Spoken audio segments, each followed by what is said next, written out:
Est-ce que vous l'aimez? L'aimez-vous? Croyez-vous en lui? Amen. Que Dieu vous bénisse. Nous allons nous lever directement, lire la parole et puis prier.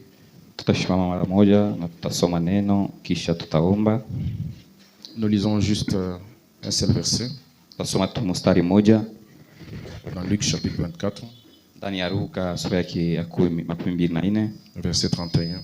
Mstari ya 31. Alors leurs yeux s'ouvrirent et ils le reconnurent. Na pale macho yao ikafunguka na wakamtambua. Mais il disparut de devant eux. Na kapotea mbele yao. Que le Seigneur ajoute la bénédiction à l'été de sa sainte parole. Vous pouvez vous asseoir. Bwana ongeza mabaraka kusomea neno lake. Dieu notre Père, nous voici aujourd'hui. Au courant de la semaine, nous avons dit, si tu nous permets de nous retrouver le dimanche, ça sera pour la gloire de ton nom. Et nous allons te remercier. C'est pourquoi nous disons merci. Parce que voilà, nous voici, nous sommes là.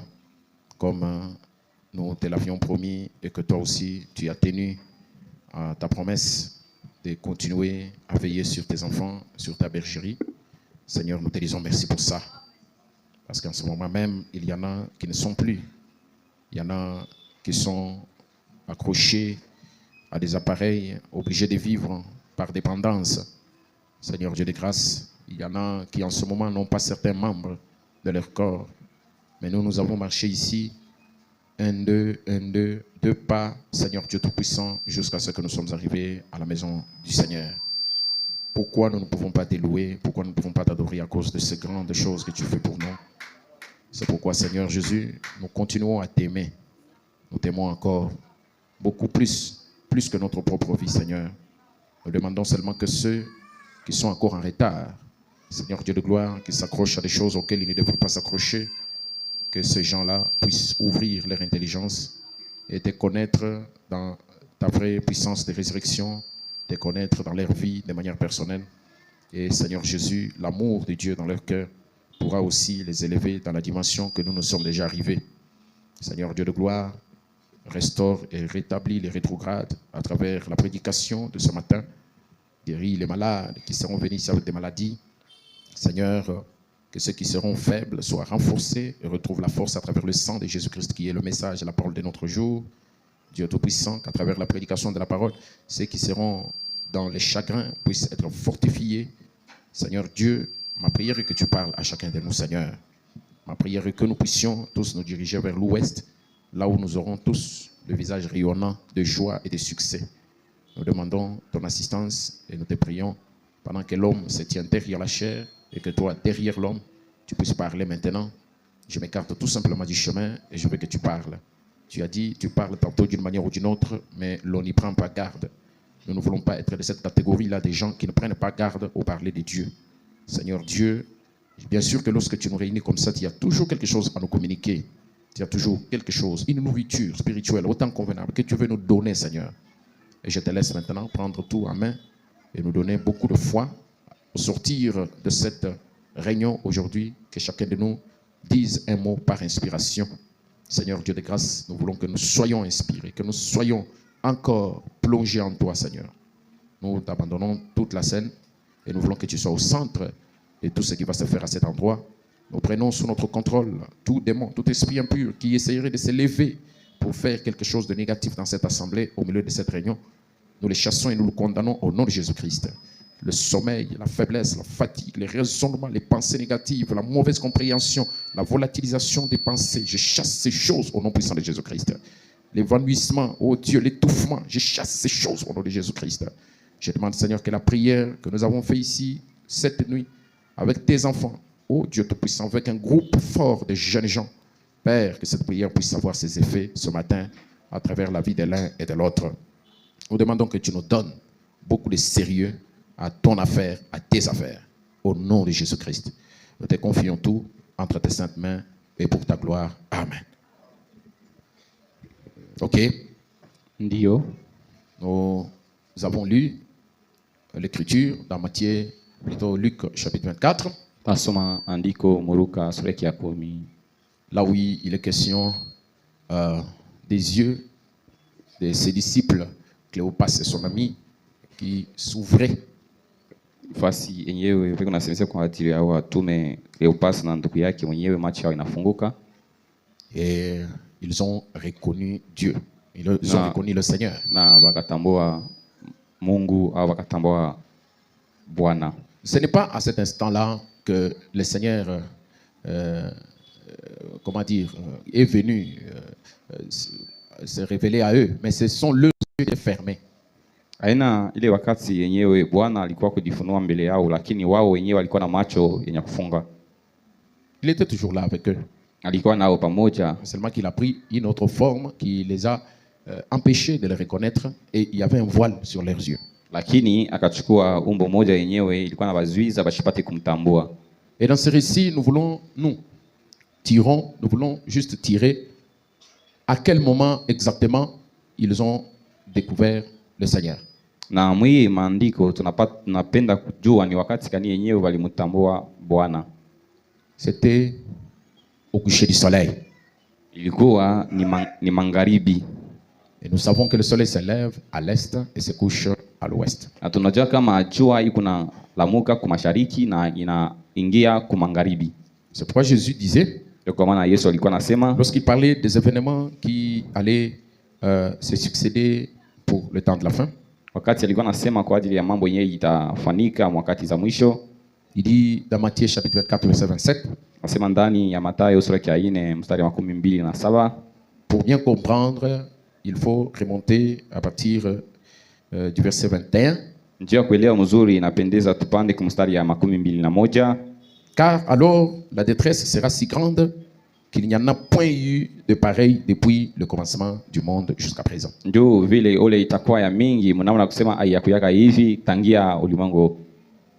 est en train d'étayer les événements qui allaient arriver dans les derniers jours. Et qu'il n'y en aura jamais. Et si ces jours n'étaient abrégés, personne ne serait sauvé. Mais à cause des élus, ces jours seront abrégés. Si quelqu'un vous dit alors, le Christ est ici, ou il est là, ne le croyez pas.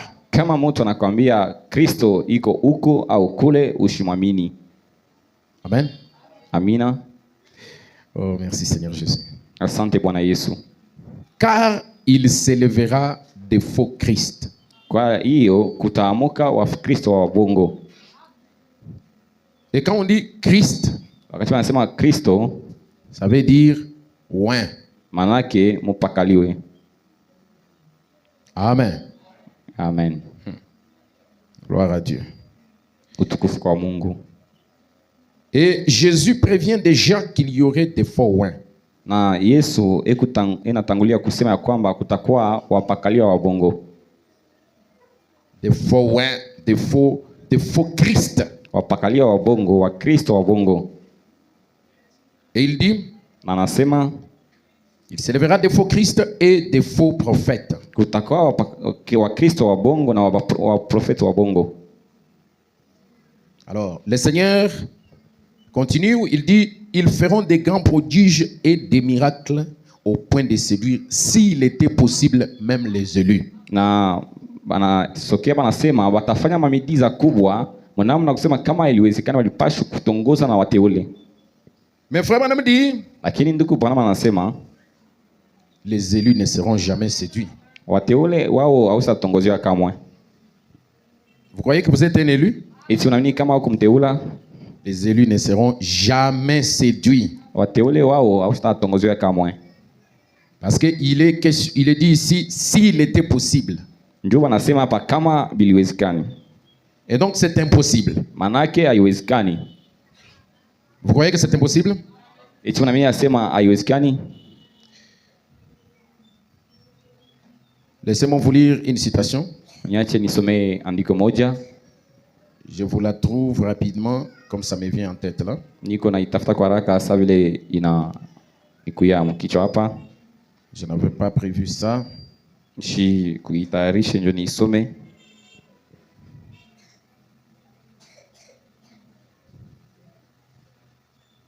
Ok, j'ai trouvé. Naipata. Je pense que c'est dans... Quelle est cette attraction sur la montagne? Paragraphe 167. Azia ni ndani ya mahubiri ni uvuto kaniko mulima mstari ya 167. Alors, je termine la lecture biblique et je reviens à cela. Namaliza usomi ya Biblia na nitarudia kuile. Ça donne aussi possibilité à celui qui projette de retrouver la citation parce que je ne la lui avais pas donnée. Voici, je voulais annoncer d'avance. Angalieni nilitangulia kuniambia hayo. Si donc on vous dit voici, il est dans le désert, n'y allez pas. Kama bananiambia kama moneni eko mujangwa musiendi. Voici, il est dans les chambres, ne le croyez pas. Angalieni eko mushamba mushibaminie. Jésus lui-même est en train d'avertir qu'il y aura des gens qui vont se présenter comme étant des faux Christ. Na Yesu yeye mwenyewe comme étant Christ. Eko na hapa kutangulia kusema kutakuwa watu wenyewe watajitambulisha kama wa Kristo. Mais ça sera des faux. Lakini wao watakuwa wabongo. Comme étant des prophètes. Sawa nabii. Et ça sera des faux. Na batakuwa ni banabii babongo. Or, quand il y a le faux, il y a aussi le vrai. Japo wakati kuko wabongo na wakweli na upia wiko. Ce n'est pas pour autant que Jésus serait en train de mettre un lock à l'apparition des vrais Christ et des vrais prophètes. Aina ya kusema Yesu ekunenda na kusema ya kwamba akushita kwa Bakristo bakweli na wanabii wa kweli hapana. Ce n'est pas du tout ça. Na vile Jésus n'est pas en train de dire que il n'y aura plus de vrais Christ. Non. Na Yesu ashisema kusema akushita kwa Kristo wa kweli hapana. Ou des vrais prophètes. Au wanabii wa kweli. Il revient seulement contre les faux. Lakini yeye eko natusopesha anatuambia kwamba wabongo nao pia watakuja. Parce qu'ils apparaîtront nombreux pour séduire s'il était possible les élus. C'est ça leur objectif. Watakuja wengi kabisa mnao unasema kama aliwezekani wateule kama aliwezekani. Il dit anasema 27 maintenant. Car comme l'éclair part de l'Orient et se montre jusqu'en Occident, ainsi c'est l'avènement du Fils de l'homme. Juu mpaka vile mwangaza inatoka kwa mashariki ni magharibi, hivi kutakuwa kuja kwa mwana wa mtu. L'avènement du Fils de l'homme se passera de quelle manière? Kuja kwa mwana wa mtu kutatendeka namna gani? De l'Orient kutokea kwa mashariki jusqu'en Occident, kwenda kwa magharibi. Comme il est apparu à l'Orient, sa vile alikuja kwa mashariki, il apparaîtra en Occident au coucher du soleil. Na yeye pia atakuja kwa magharibi mkuingia kwa jua.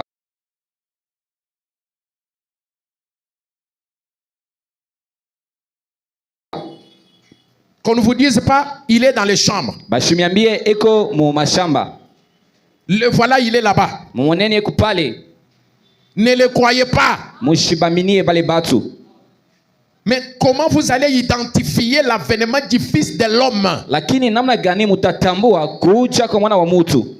C'est quand vous allez voir la même chose qui se produit à l'est, se reproduire à l'ouest. Ni wakati mutaona tendo moja moja yenye litendeka kwa mashariki inatendeka kwa magharibi.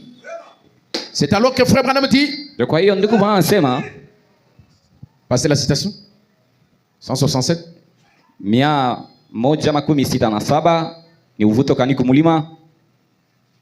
Oh, 167. 167. Est-ce que c'est la même chose? Or, s'il nous apparaissait dans un corps physique, tapez même corps physique, peut-être. Non, allez, nourriture spirituelle au temps convenable. Donc, c'est là. Nourriture spirituelle au temps convenable. Uchukue chakula ya kiro mwakati haya. Il faut qu'on lise ça ensemble. Je savais que c'était ça, mais je me suis référé plutôt à la citation d'en haut qui avait une référence. Ah, tu es rapide, hein? Ok. 167. Montez. 121. 148. Nous sommes déjà à 160 quelques. Allez-y. Voilà. Très bien. Lisons ensemble. Maintenant, s'il nous apparaissait dans un corps physique, kama alikuja hapa leo mumwili ya binafsi, ressemblant tout exactement à la tête de Christ à 33 ans, mwenye kufanana na kichwa cha Kristo wakati alikuwa na miaka 33. d'Hoffmann. Hii Hoffmann alipenta. C'est ça ce que nous avons parlé le vendredi. Qui était là le vendredi? Okay. Merci, très bien. Que Dieu vous bénisse. Mungu amebariki, asante. Écoutez très bien. Musikie vizuri. S'il nous apparaissait kama alitukutia leo ressemblant exactement à la tête de Christ à 33 ans, mwenye kufanana na kichwa cha Kristo wakati alikuwa na miaka 33, peint par le dessinateur Hoffmann. C'est ça. Ipenta kwa ule Hoffmann. Vous le voyez venir là avec cette apparence. Mnamwona Yesu anakuja na ile hali mwenye kuvala na manganjo, avec du sang coulant de ses mains, na damu iko na via mikononi mwake, et ainsi de suite, na ile nafuata couvert de cicatrices, mwenye kuwa na vionda de clous ya misumari. Je n'accepterai pas cela. Miye shita amini ile. Est-ce que quand vous dites amen là vous comprenez? Eti wakati mnasema amina pale munisha kuelewa andiko. Mais nous attendons la venue du Seigneur. Si tunachunga kuja kwa Yesu. Maintenant quand le Seigneur va venir dans cette forme là, comme frère Branham a dit que Hoffmann l'a bien peint. Sawa vile Yesu wakati atakuja mpaka vile ndugu anasema Hoffmann alimupenta mzuri. Comment on va encore refuser? Sasa tutakatala tena je? Comment frère Branham dit encore que je n'accepterai pas cela? Namna gani ndugu bana sasa shitayamini? Il dit non, non, non, non. Anasema hapana, hapana, hapana, hapana tena. Amen. 4 fois. Non, non, non, non. Anasema hivi. Hapana, hapana, hapana, hapana. Écoutez. Msikie. Quand il viendra, wakati atakuja lui-même, ye mwenyewe, tout œil le verra, licho yote itamona, toute langue le confessera, kila lurimi itaisema, et na comme l'éclair part de l'Orient jusqu'en Occident, paka vile mwanga natoka kwa mashariki unaenda kwa magharibi, ainsi en sera-t-il. Jo hivi Yesu atakuja. Voyez-vous? Unaona? Nous ne croyons pas dans ces cultes. Sheye atuamini muima maibada ama kuabudu. Dans la voix de Dieu on dit nous ne croyons pas à ces sectes. Na la voix de Dieu anasema atuamini muima nkunji. À de ces clans. Muima nkunji. Il dit nous croyons que Dieu est la parole. Amen. Tuko na mimi ya kusema Mungu yeye ni neno. Si Jésus doit venir, il doit venir conformément à sa parole. Amen. Amen. Kama Yesu anapaswa kuja kufuatana ni na neno lake. 168. 168. Mais lakini il s'incarne lui-même. Amen. Ekuna jingiza ye mwenyewe, prenant votre corps, mkuchukua mwili yako et mon corps, na mwili yangu mimi. Là vous allez dire mais voilà donc votre corps, mon corps. Pale mtasema sheko nakuya ningia mwili yangu mie dada nishakuikala hapa. Dans les hommes qui sont en prison il dit manafsi. Amen Seigneur Jésus. Manafsi inakuwa ndani ya gereza anasema après tout c'est de moi qu'il s'agit. Après tout. Kwa hii mambo hata hivi ndio unasema sasa yeye anakuja ningia ndani mwako. Hii mambo ndio unasema hivi. C'est moi qui suis concerné. Wakati atakuja tingia ni ndani mwangu mie. Amen. Est-ce que cette église est en train de grandir? Eti kanisa iko na komena nasikia sauti ya Mungu. Et il vous donne des dons. Haiko nakupatia mazawadi. Il me donne des dons. Atatupatia mazawadi. Et à travers ces dons, na anakupatia zawadi. Il se fait connaître lui-même. Na kupitia ile mazawadi, iko najitambulisha ye mwenyewe. C'est cela la nourriture cachée. Amen. Njo ile chakula ilifichwa. Peu importe combien il se ferait connaître lui-même par moi. Hata namna gani anaweza kujitambulisha kupitia mimi. Vous devez croire cela. Unapaswa kuamini ile. Vous devez aussi avoir un don de la foi pour croire cela. Unapaswa nini pia kuwa na zawadi ya imani juu ya kuamini. Vous comprenez maintenant la raison pour laquelle il a parlé des dons qu'il vous donne aussi. Mnaelewa njoo nini alisemezea kwa ajili ya mazawadi yenyewe kuna mipacha namu pia. Vous, c'est le don de la foi pour croire. Amen. Nini ni zawadi ya imani ya kuamini. Et l'assemblée à laquelle il prêchait a dit amen. Na egalo yenyewe alikuwa anambia hii maneno ikasema amina. Et cette assemblée doit dire amen aussi. Amen. Il dit, et maintenant, s'il se manifeste de cette manière-là, Na anasema hapa sasa, kama anajitambulisha mwile namna ile, le croiriez-vous de tout votre cœur? eti mtamwamini kwa moyo wenu wote? Oh, combien c'est merveilleux de s'attendre simplement à lui. Oh, namna gani iko mzuri kabisa mkumwongelea paka yeye. Attendre simplement pour voir ce qu'il dit. Mkuchunga namna kusema tuona paka kile kunasema. Pas entendre, mais voir. Hapana kusikia, lakini kuona. Voir ce qu'il dit. Kuona kile kunasema. Je vais entendre un amen proportionnellement à ça. Niko napenda kusikia amen kufuatana bunena bwa hii andiko. Je risque de prêcher une autre prédication ce matin. Prenez la fête des trompettes. Tuchukue karamu ya parapanda. La fête des trompettes, 19 juillet 1964. Ya kupiria mwele tarehe. Il dit. Iko nasema. Paragraphe 275. Mstari ya 275.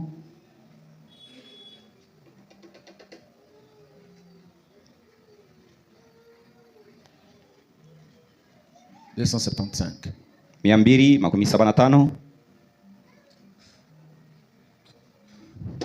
sommes encore dans la centaine.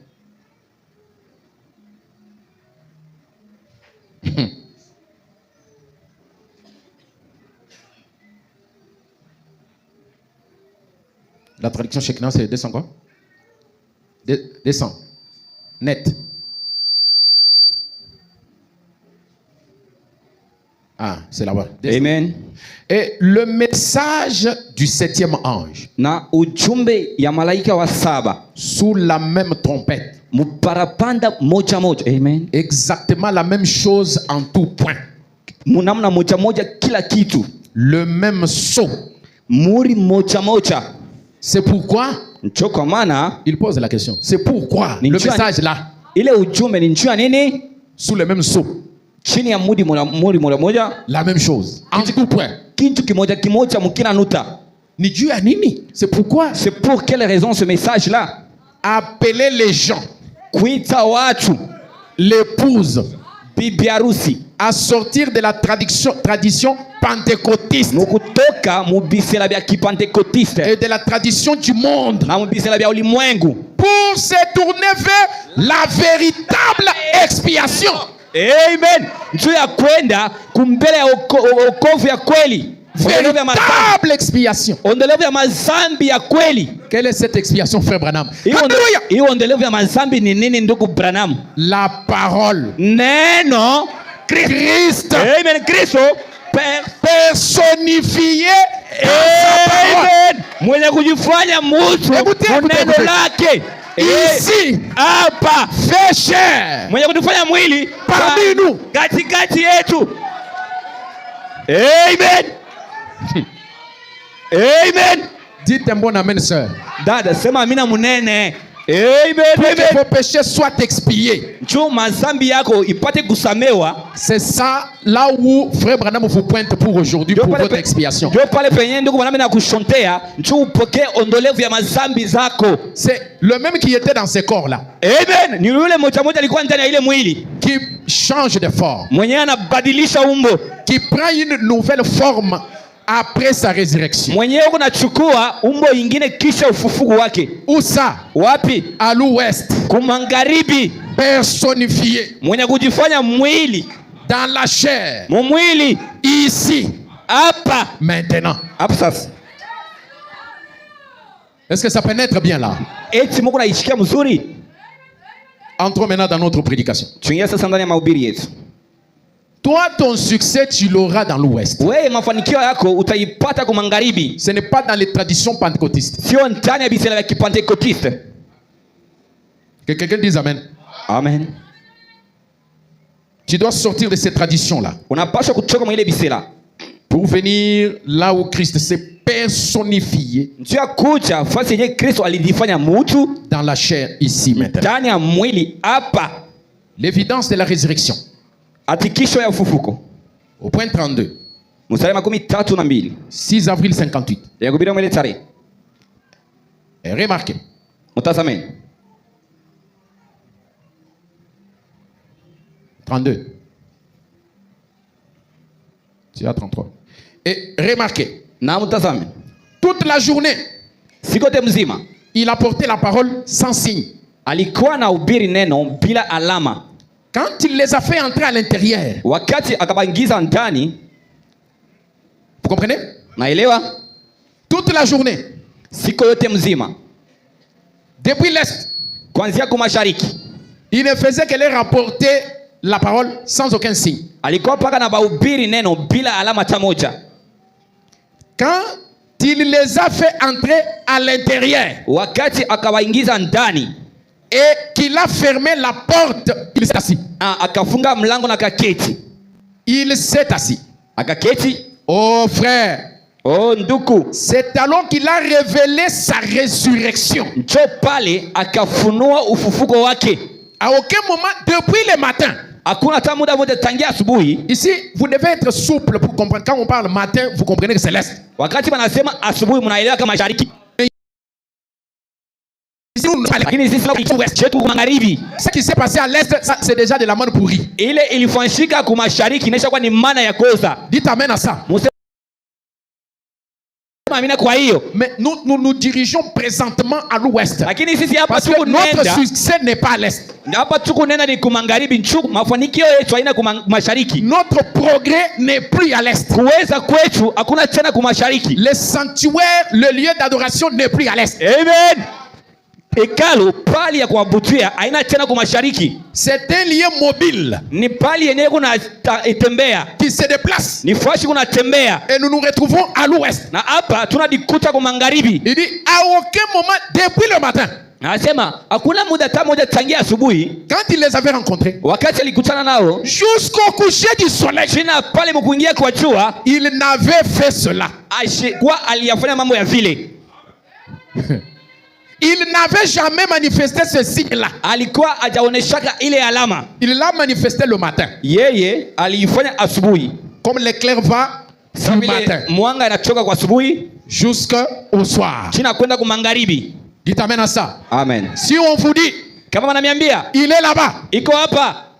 Oh, le voilà, il a les clous dans les mains. Mwangalie yeye yuko na misumari mikono mwake. Avec la robe, la même robe qu'il avait de l'autre côté. Na kancho moja moja alikuwa nayo kule ngambo. Il est où? Iko wapi? En Côte d'Ivoire. Oh, mu Côte d'Ivoire. N'y allez pas. Mushiendi. Oh non. Oh. On a vu l'autre qui ressemble vraiment à ce que Oufran a peint. Oh, tuliona mwingine mwenye alifanana paka na hiki Oufran aliandika. Il est quelque part. Où? Iko wapi? Pali gani? Oh, en Tanzanie. Oh, mu Tanzanie. Non. Hapana. Ce n'est pas comme ça que automatiquement nous comprenons que c'est un faux Christ. Na pale mara moja tunaelewa kama ni Kristo wa bongo. Alléluia. Amen. Oh, il est au Zimbabwe. Oh, iko mu Zimbabwe. Non. Hapana. Christ a dit, Kristo yeye alisema, comme l'éclair va de l'Orient. Sababu ile mwangaza inatoka mashariki. Juu ya siku muona tena. Pour le voir encore, manifestant le même signe. Kufanya maalama moja moja. Pour que nous puissions l'accueillir. Juu tupate kumwamini. L'accepter. Kumkubali. C'est seulement à l'ouest. Ni paka ku magharibi. Frère Branham a dit, ndugu Branham alisema, s'il vient là, kama anakuja pale avec la même apparence comme l'a peint Hoffman, na umbo moja moja paka vile Hoffman alimpenda, avec les clous dans les mains, na les traces de clous, na vionda vya misumari et les cicatrices, na mavionda, je ne l'accepterai pas. mimi sitamwichika. Frère Branham va plus loin pour dire, ndio anaenda mbali ndio kusema, ce sont des sectes, yayo ni makundi, des clans, ni makundi. mais lakini il dit, anasema s'il s'incarne, kama na ingia ndani ya mwili ya mtu.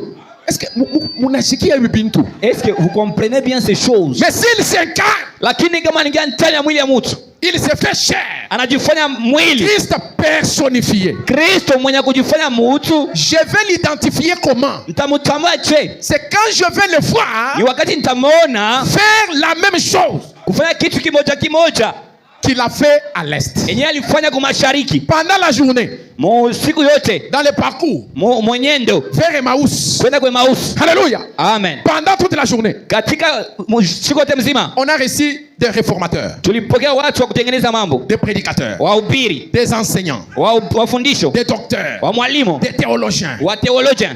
La chose n'était pas là. Alikuwa hajakuja bado. Parce que le fils de l'homme mwana wa mtu doit être un prophète. Yeye anapaswa kuwa nabii. Fils de l'homme même signifie un prophète. Mwana wa mtu maana yake ni nabii. Et Jésus nous avait déjà dit. Na Yesu alikuwa anatuambia dans Luc 17:30. Ndani ya Luka 10 mstari ya 13. À partir du verset 28 pour bien comprendre. Tupate kule mstari tuchukue 28. Luc chapitre 17. Luka 17. Les lecteurs de la Bible peuvent prendre. Nous sommes à l'école de la théologie céleste. Tuko mushure ya teolojia ya kumbingu. Une théologie surnaturelle. Hii ni teolojia ya kimungu. Et les étudiants de cette école universitaire doivent noter ça. Na wanafunzi wa mwii shule wanapaswa kuandika hiyo. Frère Branham dit. Ndugu Branham anasema. Oh, c'est la Bible. Au Biblia anasema. Il dit ce qui arriva du temps de Lot. Ile ikafika wakati ya Loti. Arrivera pareillement. Itafika paka vile. Qui est en train de parler ici? Ni nani kunasema hapa? Mais c'est Jésus lui-même. Ni Yesu mwenyewe kunasema. En train de parler à ses disciples. Et kunasema na wanafunzi wake. Il prophétise. Il n'y a pas meilleur prophète que Jésus lui-même. Yesu ekuna tabiri. Hakuna nabii mzuri kushindia Yesu. Jésus est le prophète de tous les prophètes. Yesu ndio nabii wa wanabii wote. Et sa prophétie ne peut jamais faillir. Na unabii wake Yesu kuanguka kamwe. Et il prophétise. Na iko na tabiri. Il dit ce qui arriva du temps de Lot. Iko nasema ile ilifika wakati ya Loti. Arrivera pareillement. Itafika vile vile. Les hommes mangeaient. Watu walikuwa nakula, buvaient, wanakunywa, achetaient, walikuwa nanunua, vendaient, nauzisha, plantaient, walikuwa napanda, bâtissaient. walikuwa nachenga. Mais le jour où l'autre sortit de Sodome, lakini siku yenyewe Loti ikatoka msodom, une pluie de feu et de soufre tomba du ciel. Mvua ya moto ikaanguka tokea mbinguni. Et les filles tous périrent. Na ikabaua bote. Il en sera de même le jour où le Fils de l'homme paraîtra. Itakuwa namna moja moja musiku ile mwana wa mtu atakuja. Que quelqu'un dise amen. Mtu asema amina. Dans l'autre traduction, utafsiri ingine, je crois que c'est dans Darby, ya mutafsiri Darby, on dit le jour où le Fils de l'homme sera révélé. Anasema musiku enyewe mwana wa mtu yeye batamufunua. Est-ce que nous sommes ensemble? Tuko pamoja. Amen. Amen. Le jour où le Fils de l'homme sera révélé. Siku enyewe mwana wa mtu atafunuliwa. Ici dans Louis II, hapa Louis II, on parle de le jour où le Fils de l'homme paraîtra. Beko nasema kwa ajili ya siku enyewe mwana wa mtu atakuja ataonekanika. C'est que Jésus en parle. Je n'avais pas encore fait vraiment attention à ces mots-là, paraîtra. Na nilikuwa tega sikio zaidi kuitamko apparaîtra. Amen. Paraîtra. La apparition. Kuonekanika. Est-ce que nous sommes ensemble? Et Jésus était vraiment précis. Na Yesu alikuwa aiko nasema mambo na tikisho yote. La traduction Semeur, elle parle de apparaîtra.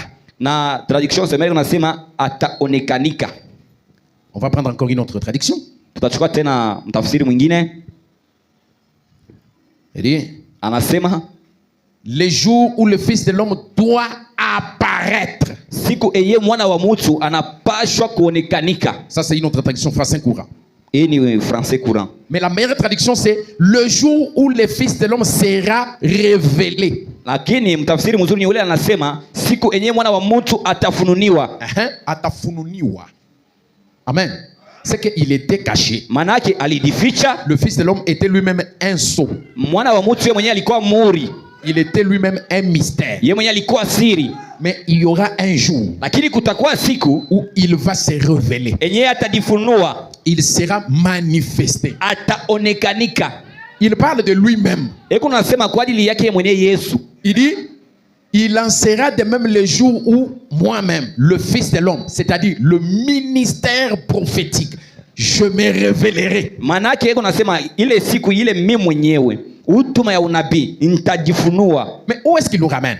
Asa inatupeleka wapi? Il nous ramène au temps de Lot. Ekuna tuleta wakati ya Loti. Cette histoire de Lot est parlée dans Genèse chapitre 18. Hadithi ya Loti wanaisema Mwanzo sura ya 18. Avant que Elohim ne puisse faire descendre le feu sur Sodome et Gomorrhe, kabla Elohim kuangusha moto pa Sodome na Gomorrhe, il a quelque chose qu'il a fait au préalable. Ekuna kitu kimoja alifanya kwanja. Il a d'abord visité Abraham. Alikuwa mbele anamfaridi Ibrahimu. C'est une longue lecture. Ni usomi wa mrefu kabisa. Mais allez à la maison, lisez cela. Mwende kunyuma na muisome. Lisez tous les chapitres 18. Musome sura yote ya 18. Abraham, l'ami de Dieu. Ibrahimu rafiki wa Mungu. Et vous allez comprendre l'historique que Jésus est en train de rapporter là-bas. Na mtaelewa historia yenyewe Yesu kunaleta mule. Maintenant revenons à notre lecture. Frère Branham dit ceci. Sasa hapa ndiko anasema hivi. Il dit, Anasema jusqu'au coucher du soleil, china pa kuingia kwa jua, il n'avait fait cela. Alikuwa ashafanyaga ile.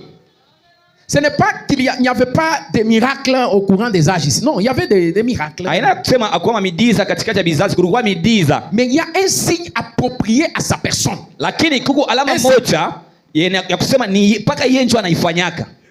Ce signe-là, ile alama, c'est le discernement prophétique. Ni upambanuvo ya kinabii. C'est pourquoi quand il a visité Abraham,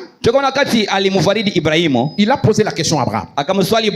Où est Sarah, ta femme? Sarai mke wako iko wapi? Un étranger, un parfum inconnu. Mgeni mwenye hajakujaga kule kunyumba. Mais qui connaît le nom de l'homme et sa femme. Mwenye anajua jina la bwana na mke wake. Quelqu'un qui paraissait venir de très loin, allant vers très loin. Mtu mwenye alikuwa anaonekana anatokea mbali kabisa na iko nenda mbali kabisa. Est-ce que vous êtes avec moi? Mnaelewa? Il dit, où est Sarah ta femme? Asema Sarah mke wako iko wapi? Abraham dit, elle est derrière toi dans la tente. Asema iko mkongoni mwako muema. À cette même époque, muyi wakati moja moja, je reviendrai. Ntaluria.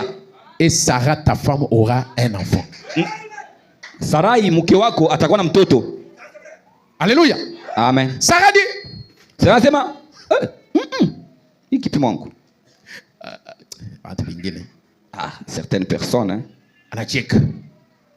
Elohim qui avait le dos tourné contre la table. Na Elohim mwenyewe alikuwa na mkongo yenye kutupia kule kuema. Sarah n'a pas ri à haute voix. Sarah yashufucheka. Elle a ri en elle-même. Alicheka ni ndani mwake. Et Elohim a capté. Na Elohim alishika hayo. Il a dit à Abraham, pourquoi ta femme Sarah a-t-elle ri? Na akamswali Ibrahim, kwa nini mke wako Sarah alicheka? Y a-t-il quelque chose qui soit difficile de la part de l'Éternel? Eti huo kitu kenye kinikalaka nguvu kumbele ya Mungu? Sarah vient. Sarah anakuja. Je n'ai pas ri. Mi sicheke. Au contraire, tu as ri. Wewe ulicheka. En toi là. Ndani mwako. Ça c'est le discernement des pensées. Ile ni upambanuvo ya mawazo. Et maintenant Jésus dit, sasa Yesu anasema, ce qui arriva à ce temps-là, ile ilifanyika mwile wakati, à l'époque de l'autre là, mwile wakati ya Loti, arrivera de même. Itafika namna moja moja. Le jour où le fils de l'homme, siku yenyewe mwana wa mtu sera révélé, atafununiwa, sera manifesté. Siku yenyewe atakuja. C'est que c'était la prophétie annonçant que le fils de l'homme sera révélé, manifesté de nouveau comme il l'avait fait à l'époque de Lot. Ilikuwa ni unabii yenyewe ilikuwa inaonyesha kwamba mwana wa mtu atakuja wakati wa magharibi mpaka vile alikuwa wakati ya Loti. Frère Branham dit, ndugu Branham anasema, il n'avait rien fait qu'il faisait dans la vie. Il n'avait rien fait qu'il faisait dans la vie. Ashikufanya kitu kenye alikuwa ashafanya maisha. Si ce n'était que la parole. Kama haikuwa paka neno. Il n'avait rien fait qu'il faisait dans la vie si ce n'était la parole. Mais remarquez. Lakini mtazameni. Au temps du soir. Mwakati ya magharibi. Au temps du soir. Mwakati ya magharibi. C'est alors qu'il a manifesté sa résurrection. So pale akaonesha ufufuko wake. Permettez-moi de dire ceci avec humilité. Muniruhusu nipate kusema ina unyenyekevu. Permettez-moi de dire ceci d'une voix brisée. Uniruhusu nipate kusema ina sauti ya unyenyekevu. Mais aussi d'un cœur brisé. Na moyo yenye kuvunjwa. On est au temps du soir. Tuko mwakati ya magharibi. La Bible déclare. Biblia inaisema. Vers le soir la lumière paraîtra. Mwakati ya magharibi nuru itaonekanika. Ça sera un jour qui ne sera ni jour ni nuit. Itakuwa ni siku yenyewe, itakuwa ni mchana ni usiku. Dit le prophète. Hivi nabii anasema. Ce sera juste écouter la parole sans manifestation. Itakuwa tu kusikia neno bila onekanisho. Un jour brumé et nuageux. Itakuwa ni siku moja ya teluti. Mais vers le soir, lakini magharibi, la lumière brillera encore. Itaangaza tena. La lumière paraîtra. Nuru itaonekanika. Quand ça? Wakati gani? Vers le soir. Wakati ya magharibi. 33. En ces temps du soir, où nous vivons maintenant, où Christ par ses ministres a prêché l'évangile pendant 2000 ans. Mais celles-ci sont les lumières du soir. Les lumières du soir sont la manifestation de la résurrection. alors qu'il ne savait pas qu'il était ressuscité d'entre les morts, quoi qu'il les masses ils crissent en lui, mais il ne savait pas qu'il était ressuscité d'entre les morts.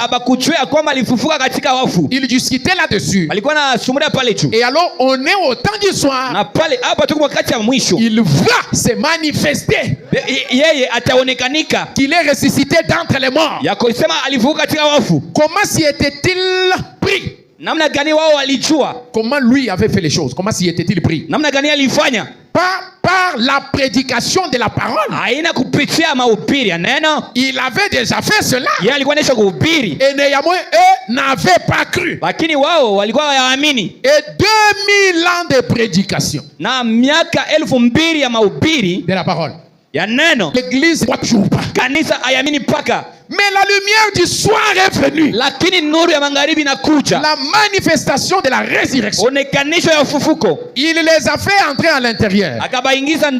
Il les a fait entrer à l'intérieur et il a accompli un miracle. Où il a fait une chose comme il l'avait fait avant sa crucifixion. Ils reconnurent que c'était lui. Leurs yeux s'ouvrirent et lui disparut rapidement.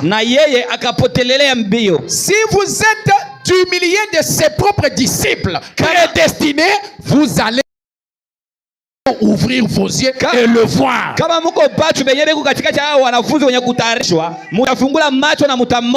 Vous allez les reconnaître. Et si vous n'êtes pas prédestiné, vous allez seulement voir les choses d'apparence. Vous allez voir le voile et le voile va devenir un obstacle pour vous. Mais percez le voile. À l'intérieur de ces pots de blaireau là se trouve la gloire de Dieu. Percez le voile. Ne soyez pas scandalisés par la peau. La peau vous sert à vivre avec un Dieu dans la chair humaine. C'est ce dont nous avons besoin. Dans ce moment où la tempête souffle, nous avons besoin d'un Dieu couvert d'une peau. La preuve de sa résurrection, 165. 10 avril 55. Paragraphe 165. Et une fois à l'intérieur, il leur a ouvert les yeux. Il a accompli quelque chose. Ils ont dit, il n'y a que lui qui puisse faire cela. Alléluia. Amen. Donc il a fait quelque chose qui était spécifique à sa personne. Ah voilà. Il a très bien traduit. Donc ça, il n'y a que lui qui peut faire ça.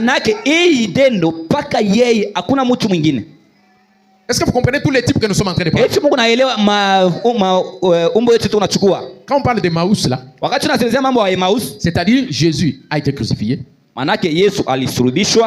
Il a été enterré. Le troisième jour, il est ressuscité. Le matin, il est apparu aux femmes. Et pendant la journée, il est apparu à 2 disciples qui allaient vers Emmaüs. Et ils ont commencé à marcher. Ah, mais comment vous marchez comme ça triste? Donc vous voyez que le Nouveau Testament, c'est aussi une ombre. L'Ancien Testament est l'ombre du Nouveau Testament. Mais le Nouveau Testament, le voici Frère Branham en train de l'utiliser comme un type d'aujourd'hui. Non?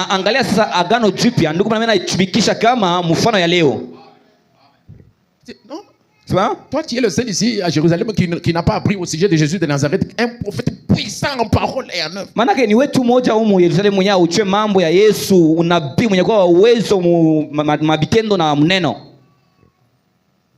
Cet homme que nos anciens ont crucifié. Pour être crucifié. Ah, c'est vrai. Homme sans intelligence. Et dont les cœurs sont lents.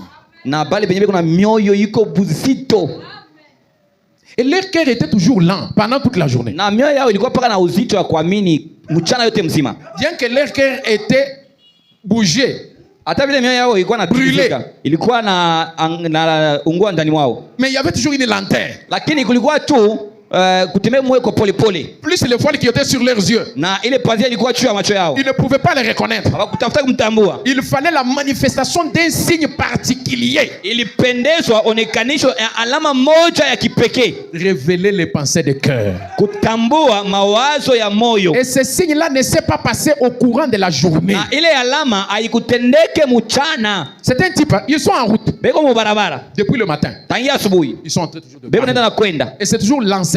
ni paka mafundisho. Celui-ci vient, Litera anakuja, il enseigne, anafundisha, il écrit des livres, anaandika mavitabu, il écrit des tracts, anaandika mavitabu, 95 thèses, na anafanya thèse 95, il envoie à travers toute l'Allemagne, anachuma Alemania yote mzima, ça marche à travers le monde entier. na inatembea ulimwengu yote mzima. Et nous avons un mouvement qui s'élève, les protestants, Na tuko na nguchi moja inalamuka ya ba protestant, le protestantisme. na ni bantu ba kiprotestant. Et le voilà, ils sont donc ça c'est toujours Jésus, il est toujours avec eux, mais il ne s'est pas encore révélé. Na pale ni paka Yesu, lakini yeye ashajifunua, il est toujours là en train de parler. beko paka naenda beko nasumuria Les enseignements, c'est depuis le matin. mafundisho aina tena asubuhi. On parle d'un jour brumé, Bea anasema nchu ya siku yenyewe aina na mwanga, couvert de nuages. iko na theluji. Ils sont toujours en train de parler. La justification. Na kuhesabia haki. Dieu vous justifie. Mungu anakuhesabia haki. C'est comme si vous n'avez jamais péché. Iko sawa yatendaka dhambi. Ils sont là, amen. Amina. C'est vrai. Sanctification. Kutakaswa. C'est le nettoyage. Ni kusapishwa. Ils disent amen. Amina. Ça c'est vrai. Hii ni mzuri. Donc il a commencé avec eux depuis les psaumes, en passant par David. Il a parlé les prophètes. Il a pris tout ce qui lui concernait. Na akasubira na wakachukua maneno yote ilikuwa namwangalia, en train de les renseigner. Na alikuwa anabafundisha. Et quand ils arrivent vers le soir, na wakati wanafika magharibi, au coucher du soleil, ukiingia kwa jua, à l'ouest, ku magharibi, il parut vouloir aller plus loin. Akaonekanika sana anataka kwenda mbali. Et la Bible dit, na Biblia inasema, le pressèrent. Na wao wakamkazisha. Il faut toujours presser. Na bezaa paka kukangabisha mtu. Kupresser Mungu. Kumkazia Mungu. Il les pressèrent de rester avec eux. Bakamkazia apate kubakia nao pamoja. La Sunamite avait pressé les prophètes. Na ule mke Sunamite akamkazia nabii. Quand vous lisez dans Genèse 18, wakati mnasoma ndani ya Mwanzo sura yake ya 18, Abraham pressa Elohim, il pressa ces trois hommes de rester. Na Ibrahimu akafanyisha wale watu kunguvu apate kubakia naye pamoja. C'est ce qui est là-bas. Ndio yenyewe iko pale. Il le pressèrent, il le pressa. Wakamkazisha. Il faut toujours presser Jésus. Inapaswa kwanza kumfanyisha Yesu mambo kwa nguvu. Il peut paraître vouloir vous passer. Anaweza kuonekana sana anatafuta kupita. Bon, ça va, mon baki est bien. Restez bien. Non, mais il attend un geste de votre part. Lakini iko na chunga tendo moja kwako. Si vous êtes une semence, vous allez le presser. Non. Kama mtu hivi ashwezi kwenda hivi hapana. Kama uko mbegu yenyewe ilitangulia kutayarishwa, utamfanyisha kunguva bakia na wewe. Il le pressait. Bakamukazisha. Bon, le temps est déjà parti. Sasa inaisha kwenda. Comme la civilisation, comme le soleil s'est levé à l'est et se couche à l'ouest. Sasa vile jua inaamuka kwa mashariki na inaingia kwa magharibi. C'est déjà la fin de la civilisation. Inaisha kuwa ni mwisho ya maendeleo. C'est terminé. Inaisha kuisha. Maintenant la nuit tombe. Sasa sababu usiku unaingia. Tu ne peux pas partir comme ça. Hawezi kwenda hivi. C'est déjà la fin. Ni mwisho. Reste avec nous. Baki nasi pamoja. Après le message de Branham, il n'y a pas un autre message. Amen. Kisha uchumbe ya Branham hakuna tena uchumbe ingine. Après la 7e étoile, il n'y a pas une 8e étoile. Kisha nyota ya 7 hakuna tena nyota ingine ya 8. Ce que je vous dis là, c'est la vérité absolue. Ile niko namiambia njoo ukweli kamilifu. Ne vous attendez pas à un autre grand homme qui va venir. Mshichunge mtu mwenye mwingine atakuwa mtu mnene. Non. Hapana. Et ne vous attendez pas à un signe plus grand que celui dont je suis en train de vous parler, la véritable expiation. Na mweye mshongolee tena alama nyingine kutosha hii niko na mihubiri hapa. Ondolevu ya mazambi ya kweli. Amen. Dites amen. Et quand il entre, na wakati anaingia, Frère Branham dit, ndugu Branham anasema, entrer là c'est entrer en eux. Ndugu anasema kule kuingia ni kuingia ndani mwao. Tu dois lui laisser entrer en toi. Unapaswa kumwachia barabara ingia ndani mwao. Quand il est entré, wakati anaingia, pour que tu voies le Fils de l'homme, njoo upate kumwona mwana wa mtu, et que tu reçoives les effets bénéfiques du Fils de l'homme, na upate kupokea malipo ya mzuri ya mwana wa mtu. il faut qu'il entre en toi d'abord. Inapendezwa ingie kwanza ndani mwako.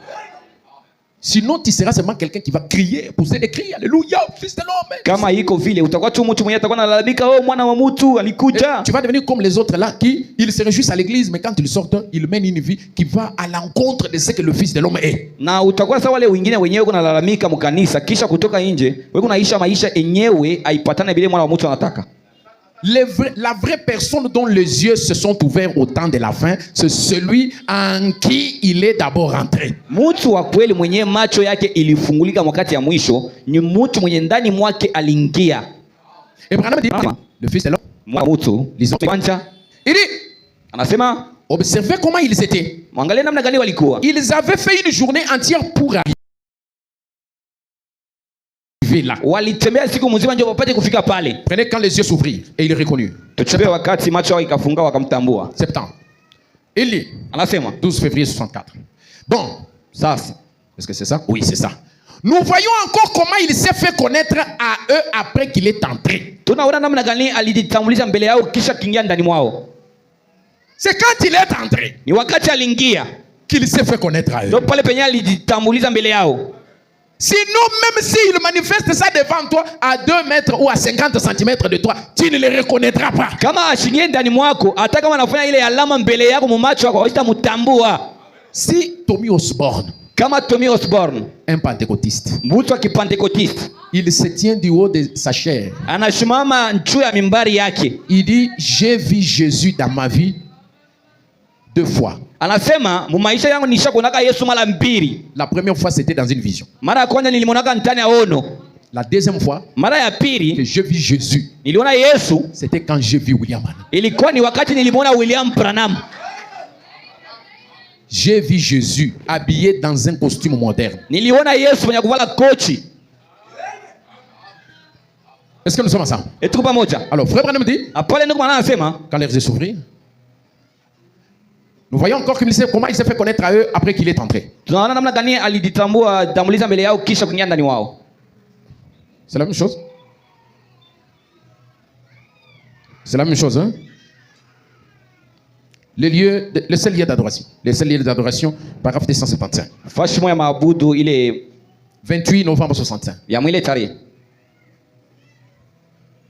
Ok, voilà. Mais une fois que le Saint-Esprit, lakini wakati Roho Mtakatifu, la vraie parole, neno ya kweli, entre réellement en vous, iningia kweli kweli ndani mwako, la parole, neno, Jésus, Yesu, alors frère, le message n'est alors plus un secret pour vous. Na pale ujumbe ndugu haina tena kwako siri. Est-ce que vous êtes avec moi? C'est ça le don de foi dont Frère Madame nous a parlé au début là. Vous recevez les dons de foi. Les dons de foi dans votre âme. La foi dont il est question ici, c'est Christ sous la forme du Saint-Esprit qui entre en vous. Frère Madame dit c'est la foi. C'est alors, il dit, alors le message n'est alors plus un secret pour vous. Na pale ujumbe haina tena kwako siri. Vous le connaissez, frère. Mnamjua Bwana. Il est tout à fait clair là devant vous. Na pale kunaonekanika mbele yako. Il est devenu clair quand il est entré. Anakuja unamwona ni wakati anaingia ndani mwako. Il continue de dire, anaendelea anasema, Dieu soit loué. Mungu asifiwe. Amen. Amen. Je l'aime. Nampenda. Je l'aime. Nampenda. Parce qu'il m'aima le premier. Tu akanipenda wa kwanza. Et a acquis mon salut. Na akanipatia wokovu yangu. Et il commence à prier. Naanza kuomba. Messieurs, nous voudrions voir Jésus. Bwana tunataka kuona Yesu. Prêcher le 28 mars 54. Ya kupiria mwile tarehe. Au point 29.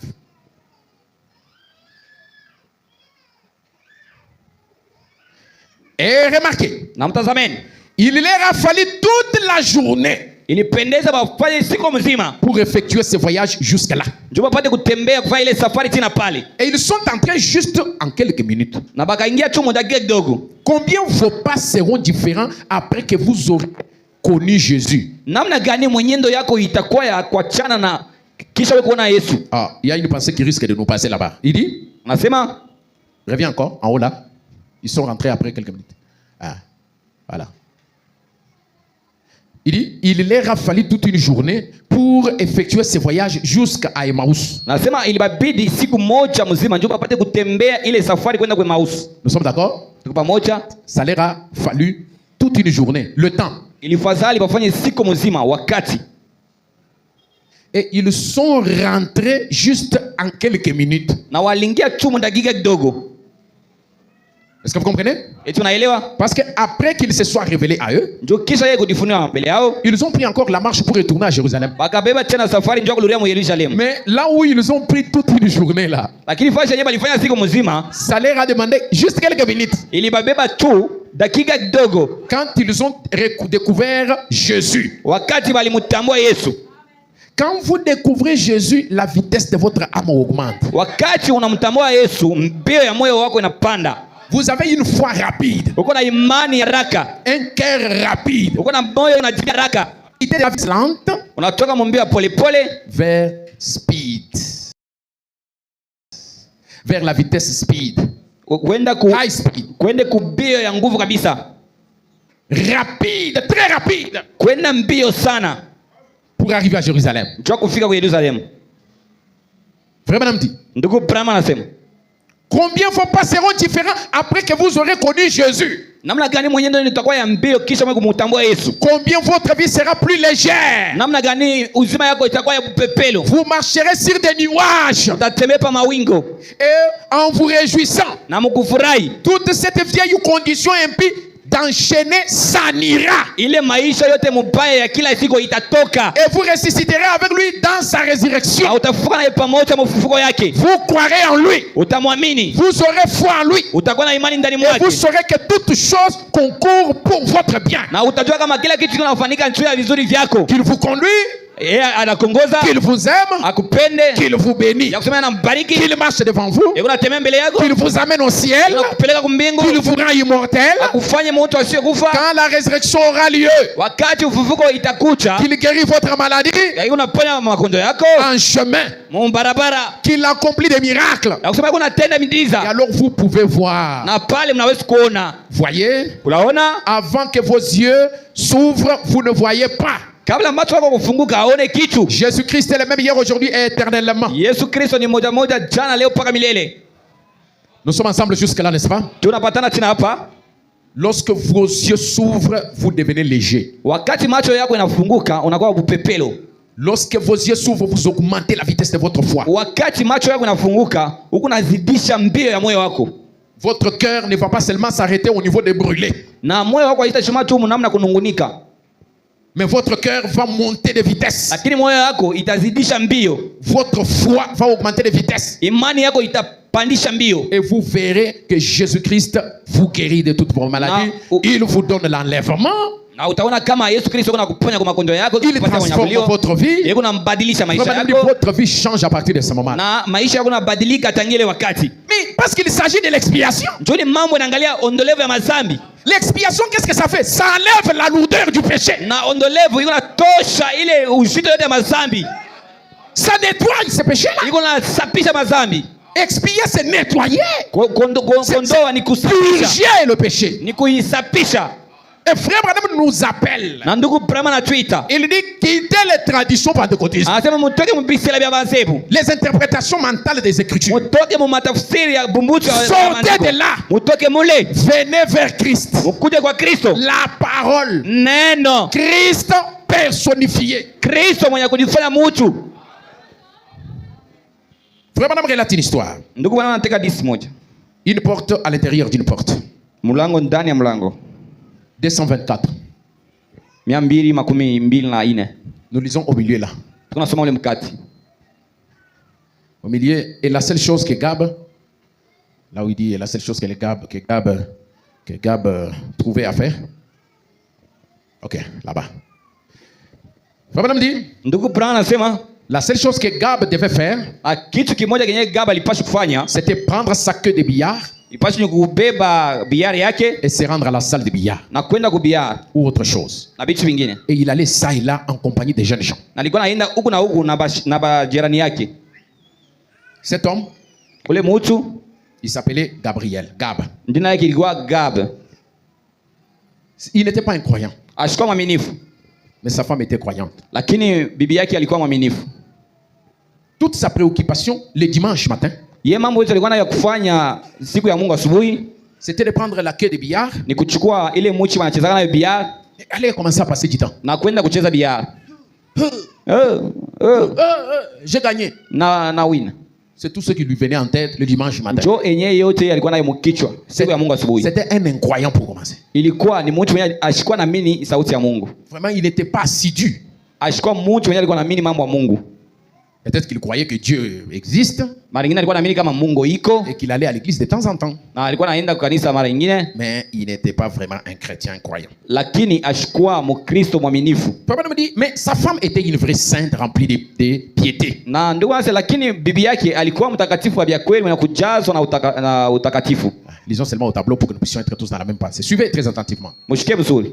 Il dit, et elle fréquentait l'église. Na bibi yake alikuwa anaenda mkanisa. Elle priait Alikuwa naomba, et demandait au pasteur alikuwa naomba mchungaji et à tous de prier pour Gab. na bantu bote wote kumwombea Gab. En effet, au fond de son cœur, Na mkusema mzuri, ndani ya moyo wake Gab était réellement un homme de bien. na Gab alikuwa mtu mzuri. Tout comme vous pouvez être un homme de bien ici assis devant moi ou une femme de bien. Unaweza kuwa mwanamke mzuri au mwanaume mzuri mwenye kuketi hapa, Mais que vous n'avez pas encore pris une marche intime avec le Seigneur.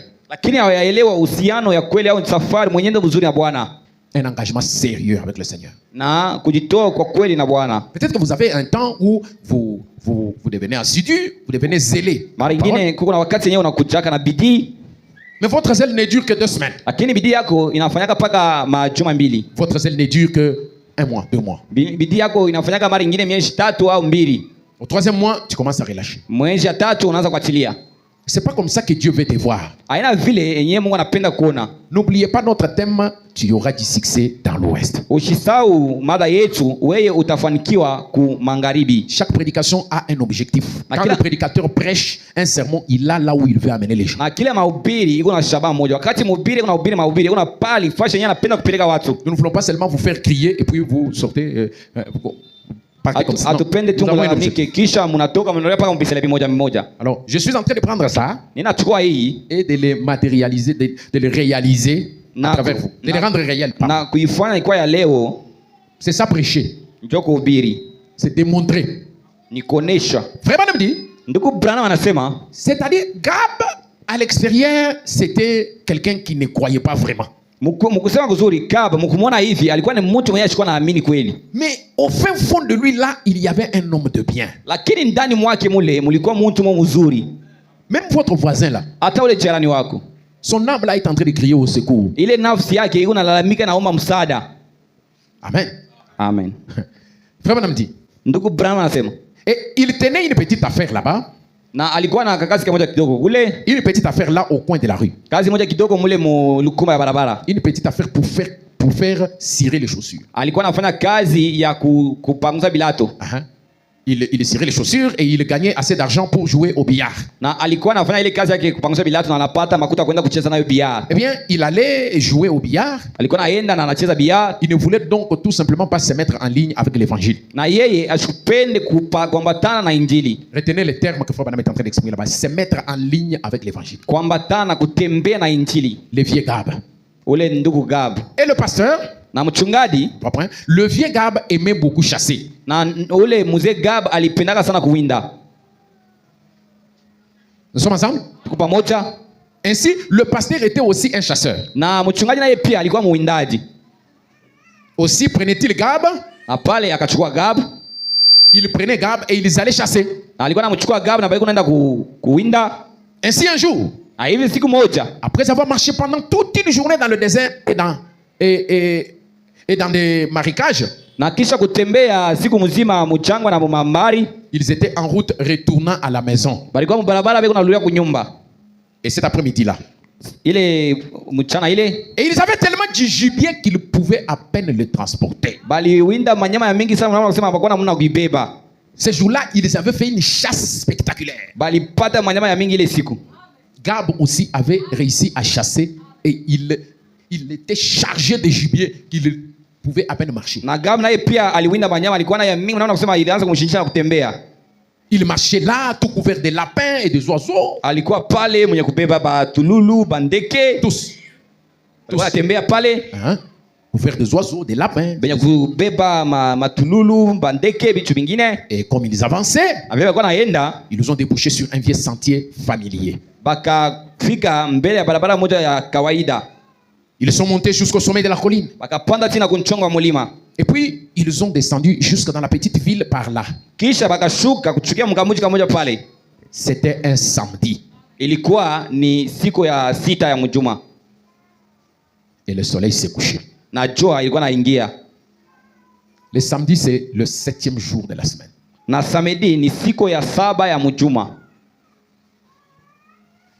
Vous êtes avec moi? C'était le 7e jour au coucher du soleil. Ça s'accorde, n'est-ce pas? Évoluons maintenant. Et par hasard, le pasteur a regardé en arrière. Depuis un bon bout de temps, il n'avait pas entendu le vieux Gab dire un mot. Et il s'est retourné pour regarder. Et Gab regardait par-dessus ses épaules vers le coucher du soleil. Alors que le soleil franchissait l'horizon occidental. Et le pasteur s'est retourné pour regarder. Il a remarqué que Gab ne disait rien. Mais il regardait en arrière pendant qu'il marchait. Avec du gibier, n'est-ce pas? Ceux qui sont spirituels ont déjà commencé à comprendre. Ainsi, le pasteur a continué de marcher pendant quelques minutes. Et au bout d'un moment, une grosse main noire s'est posée sur son épaule. C'était Gab qui a posé sa main sur le pasteur. Gab, souvenez-vous, n'allait même pas à l'église. Oh, merci Seigneur Jésus. Et lorsqu'il s'est retourné, le pasteur, surpris, le vieux Gab le regardait droit en face avec des larmes qui lui coulaient sur le genou. Tomba à terre goutte à goutte comme ceci. Les larmes tombant à terre goutte à goutte comme ceci. Il dit, pasteur, le matin, tu me trouveras juste là à ce banc de pénitence.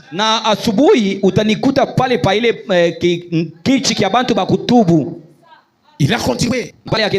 Et de là, je retournerai prendre un siège à côté de ma loyale épouse. Donc Gab était un rétrograde. Ah bon? Oh, merci Seigneur. Je retournerai prendre un siège à côté de mon épouse loyale. Et alors je resterai dans cette église jusqu'à ce que Dieu me rappelle à la maison.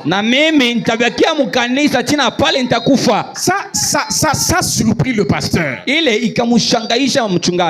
qu'est-ce qui a fait que ces changements brusques s'opèrent dans la vie de Gab? Qu'est-ce qui a bouleversé les choses dans Gab? Le pasteur, bien sûr, s'est retourné avec étonnement. Il a dit, Gab, depuis des années, j'ai désiré. Et j'ai attendu. J'ai ardemment désiré cela. Et j'ai prié pour cela. Il a dit, Gab, est-ce réglé? Souvenez-vous que les gens son épouse et les gens de l'église priaient pour lui. Mkumbuka ya kusema bibi yake na watu wa makanisa walikuwa namuombea. La prière a toujours des effets, même des années plus tard. Maombi inigalaka paka inatosha matokeo hata kama inaisha kukawia miaka mingi. Mais écoutez la chose qui a provoqué le bouleversement dans la vie de Gab. Lakini msikie kitu kile kilibadilisha maisha ya Gab. Il a dit oui pasteur. Asema ndio mchungaji. C'est réglé. Kunaisha. Mais je voudrais aussi avoir ce Saint-Esprit. Lakini napenda mimi pia kupokea Roho Mtakatifu. Ah Gab. Ah Gab. Toi tu as entendu parler du Saint-Esprit? Wewe ulisikia nasema Roho Mtakatifu? Mais maintenant qu'est-ce qui te le fait désirer? Sasa hapa ni nini inafanya kama upate kuitaka? Qu'est-ce qui a provoqué cette révolte subite? Ni nini inafanya kama utafute kulamuka kwa rafla hivi? Gab dit, eh bien, je viendrai au banc des pénitents le matin. Na nitakuya mwile beach ya bantu bakutubu asubuhi. Ah, au banc où les gens qui doivent se repentir viennent s'asseoir. Pale penye batu bakutubu banaikalaka. Et je vais le recevoir. Na napenda kuipokea. Sans quoi je vais mourir juste là. Kama sipate Roho Mtakatifu nitakufia paka pale. Ah, quelle révolte. Mais qu'est-ce qui a provoqué cette révolte, mes amis? Mais qu'est-ce qui s'est-il réellement passé? Frère Branham imite le mauvais anglais de Gab. Le pasteur a dit, Gab, j'apprécie ça. Il a dit, mais j'aimerais te poser une question, Gab. Quel sermon ai-je prêché qui t'a inspiré à faire cela? Ni mahubiri gani yenyewe nilihubiri yenyewe inakuvuta upate kufanya hii mambo? Est-ce que c'était suite à un enseignement? Eti ni kupitia mafundisho fulani? Est-ce que c'était suite à une prédication? Eti ni kupitia mahubiri fulani? Depuis le matin, kuanzia asubuhi, à midi, wa mchana, et maintenant. Na hapa sasa. Qu'est-ce qui s'est passé? Ni nini nafasika? Pendant tout ce temps ici, je prêchais toujours l'évangile. Depuis le matin, kuanzia asubuhi, je prêchais toujours la parole. Et les gens chantaient à l'église. Na watu walikuwa naimba mu kanisa. Et quelle est la prédication, cher Gab? Na Gab wetu ni mahubiri gani? Qui t'a fait prendre une telle décision? Yenyewe nafanya upate kuchukua mpango kama hiyo. J'aimerais savoir. Napenda kujua. Quel sermon j'ai prêché? Ni mahubiri gani nilihubiri? Sur quoi j'ai prêché? Nilihubiri nini? Ou quel est l'hymne que la chorale a chanté? Au ni mwimbo gani kwaya ilimba? Qui t'a inspiré à prendre cette glorieuse décision? Yenyewe ilikuongoza upate kuchukua hii mpango ya utukufu. Est-ce qu'il y a quelques Gab qui sont ici? Eti kuba Gab wenye kuwa hapa. Et le vieux noir a regardé le pasteur et lui a dit. Na ule mzee mweusi akamwangalia mchungaji akasema, pasteur, mchungaji, a-t-il dit, j'apprécie certainement chaque sermon que tu as prêché. Anasema mimi nafurahiaga kila mahubiri yenyewe unahubiri. Il a dit, j'apprécie tout ce que tu as dit, pasteur. Niko nafurahia vyote vile unasemaka. Il a dit, et j'apprécie chaque bel hymne que la chorale a chanté. Na niko napenda mamimbo yote kwaya ilimba. Lakini a-t-il dit, akasema, pasteur, mchungaji, ce n'était pas ça. Haina vyote bile. Il a dit, akasema, vous savez, unajua, j'observais ce soleil qui se couche là-bas. Nilikuwa naangalia hii jua yenyewe inaingia. Comme l'éclair va de l'Orient, sawa vile jua inatoka mashariki et se montre en Occident, na inaonekanika kwa magharibi. Il faut observer ça. Inapendezwa kuiangalia. Dans l'observation de ça, kuangalia ile mambo, lorsque vous voyez le soleil aller vers le soir, wakati unaangalia jua inaenda kwa magharibi, c'est la fin de temps. Ni mwisho wa wakati. C'est l'écoulement du temps. Ni mwisho wa wakati. C'est l'accomplissement des restes des prophéties. Ni kutimilika kwa mabaki ya masiri. C'est le ramassage de tous les mystères. Ni kuchukua kwa masiri yote. Et quand les mystères sont annoncés, wakati masiri inatangazwa, dans l'observation du soleil, c'est votre nom qui est en train d'être appelé. Et quand votre nom est appelé, ce n'est pas le nom de Mulumba, ce n'est pas le nom de Kalanga, ce sont les mystères cachés. Lorsque ces mystères sont cachés et qui sont révélés, c'est ton nom qui est appelé, c'est ton cœur qui bouge, c'est ton cœur qui prend de la vitesse, et ta vie doit changer suite à ça. Savez-vous que mon soleil et votre soleil aussi se couchent? Alléluia. Que la lumière de notre corps est en train de s'en aller. Chacun de nous a 4 rayons de lumière. Lorsque vous arrivez à un certain âge de 20 quelques années, un rayon s'éteint. Vous arrivez dans la quarantaine, un autre rayon s'éteint. Vous arrivez dans la soixantaine, vous restez avec un seul rayon de lumière.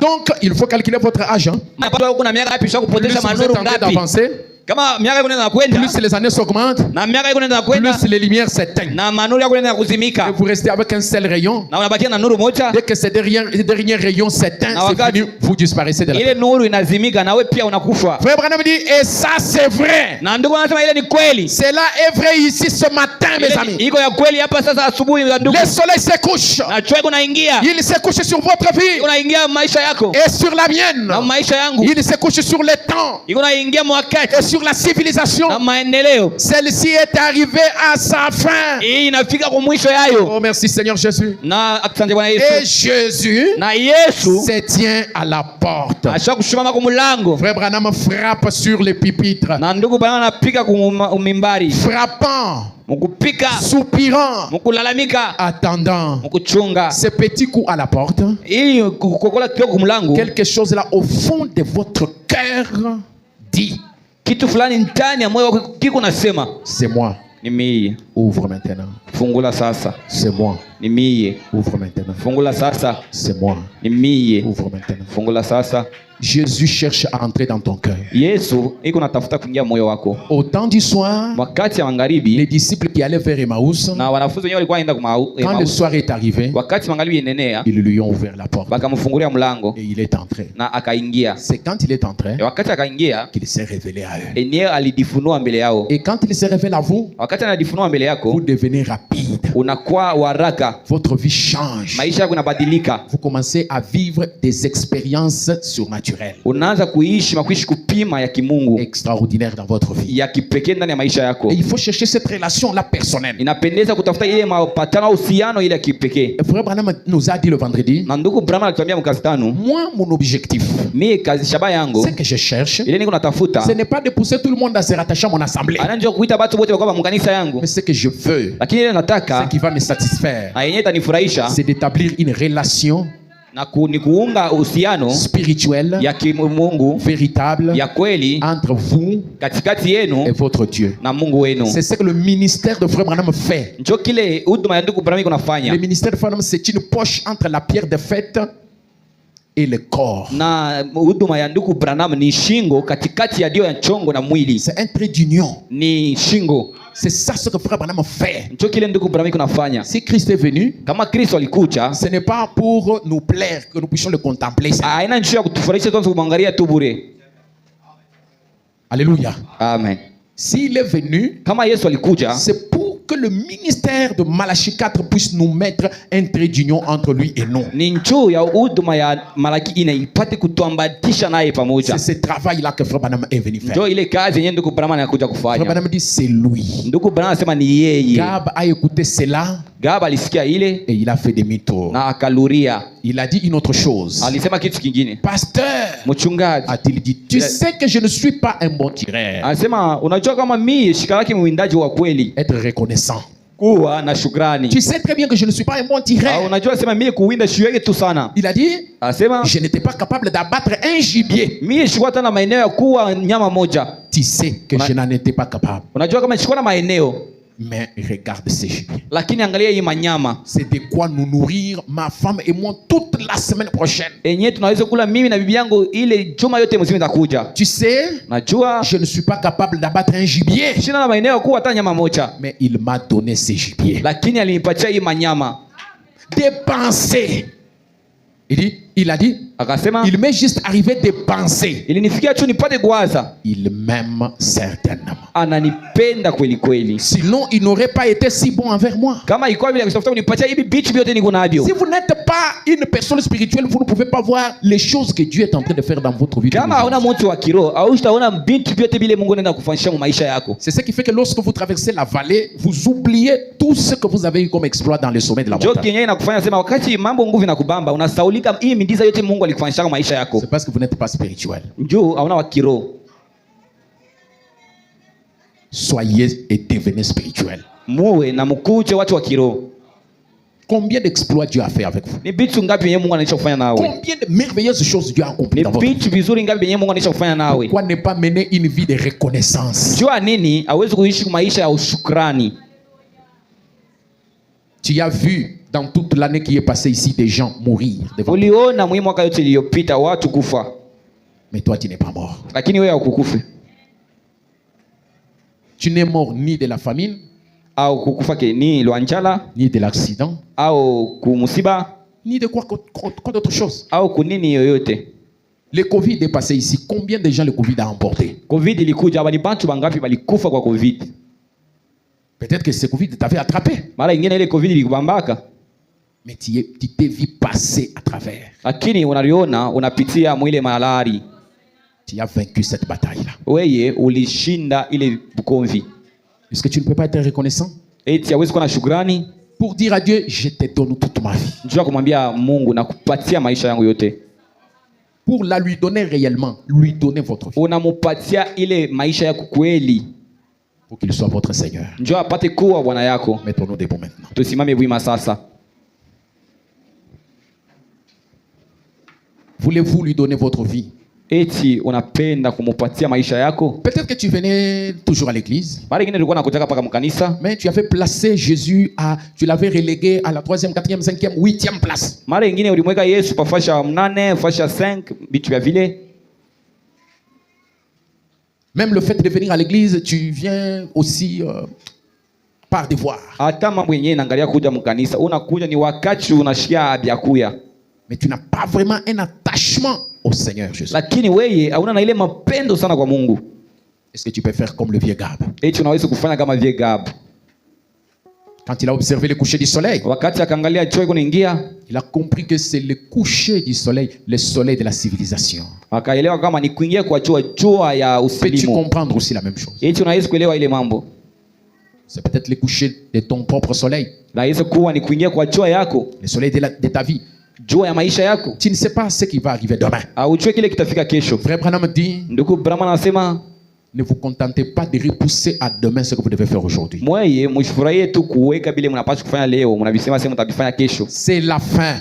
Ni mwisho. C'est le coucher du soleil. Ni kuingia kwa jua. Tu es toujours dans des aventures. Wewe kupaka mambo mbaya. En train de suivre les femmes. Kunafuata banamuke. Tu te permets de venir même te camoufler ici. Unapata na odari ya kuja kujificha hapa.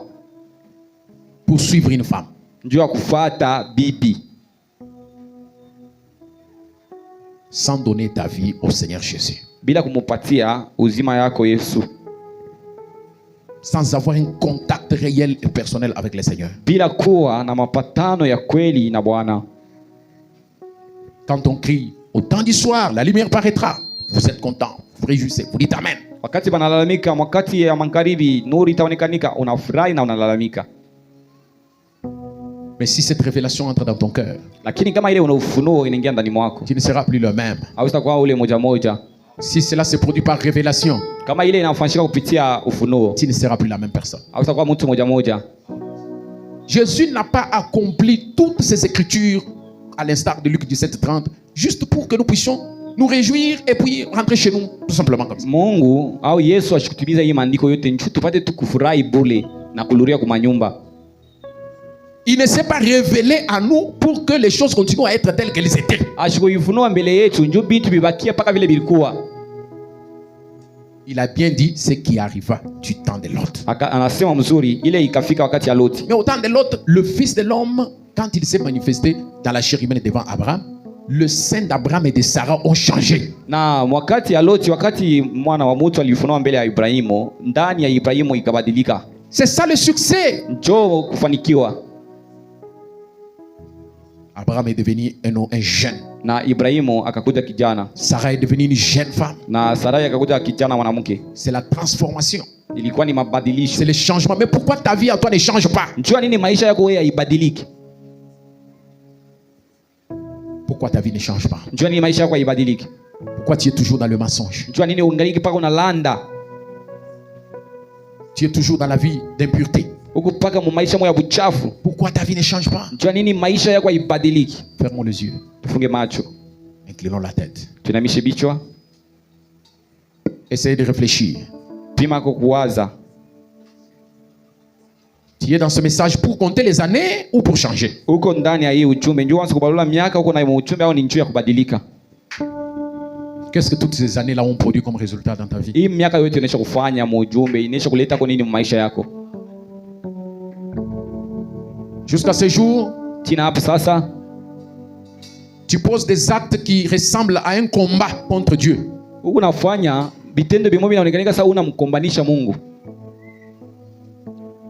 Une opposition contre Dieu. Tu es orgueilleux. Jamais l'humilité. Le vieux Gab, quand il a vu la nature, quelque chose a frappé son cœur.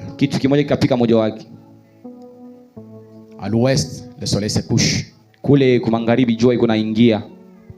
Il arrive à la fin de sa course.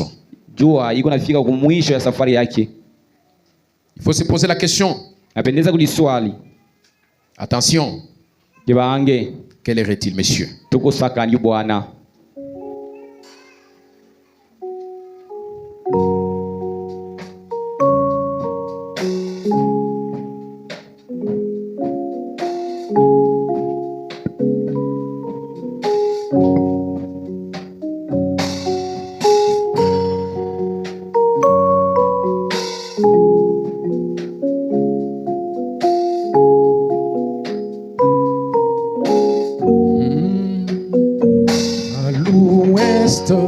Le soleil se couche, il arrive à la fin de sa course, et je vois bien que le temps est là, sur le temps du coucher du soleil.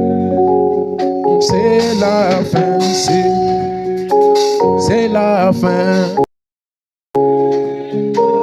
Oh, c'est la fin de la course. C'est la fin, c'est la fin, oui, c'est la fin de toutes choses. Et voici que la lumière du soir à l'ouest pour moi apparut. Elle manifeste le Fils de l'homme. Je le crois, c'est vrai, je le crois. C'est la fin, c'est la fin, c'est la fin. Oh, c'est la fin, c'est la fin. Oh, c'est chaud. C'est la fin de la course. Il faut et partir. Attention, messieurs, quelle heure est-il?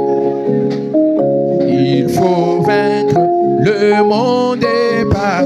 Encore pèlerin. Pèlerin, c'est la fin de la course. Il faut vaincre le monde est parti. Attention, messieurs, quelle heure est-il? Il faut vaincre le monde est parti. Oh, c'est la fin, c'est la fin, c'est la fin. Oh, c'est la fin. C'est la fin, oh Seigneur Jésus. Oh, oh, oh. C'est la fin des toutes. Oh, c'est la fin. C'est la fin. C'est la fin. Oh oui, c'est la fin.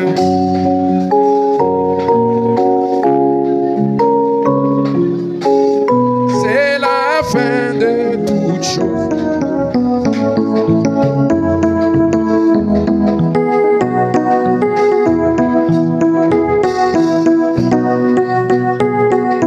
Suivez.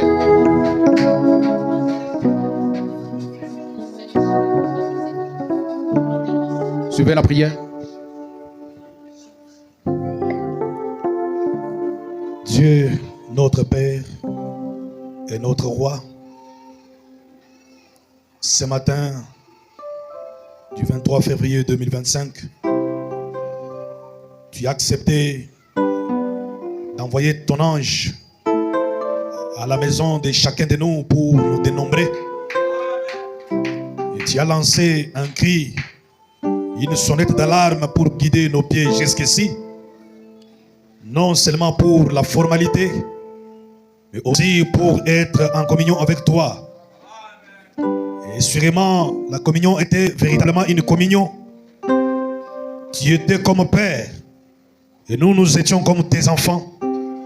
Ainsi, tu nous as parlé de la manière à identifier chacun de nous pour qu'il se connaisse. Parce que l'un d'entre nous chante disant, c'est le soir que l'on peut découvrir nos origines si l'on est fils. Et voilà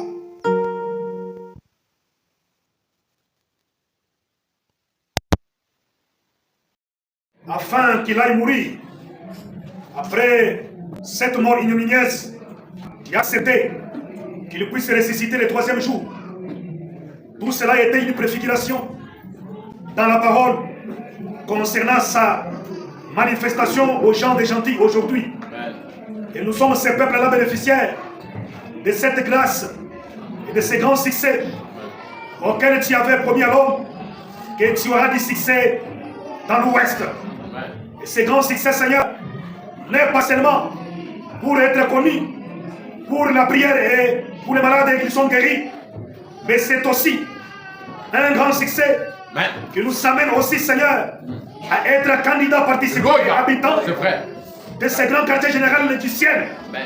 Une grande portion du ciel que tu avais donné à William Branham.